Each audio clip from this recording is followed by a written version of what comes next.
היה פנס בודד בקצה שכונה,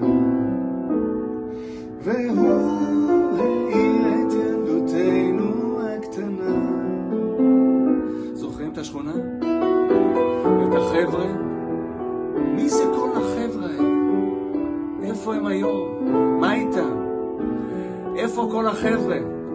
פרק ראשון בסדרה שלנו, הכל זהב, שמחבקת את הזמר העברי בכל מפגש.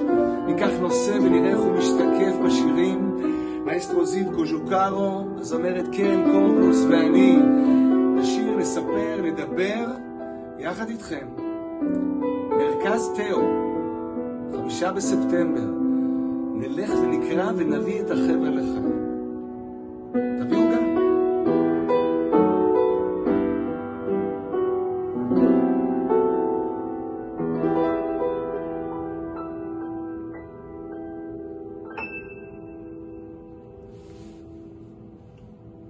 Yes.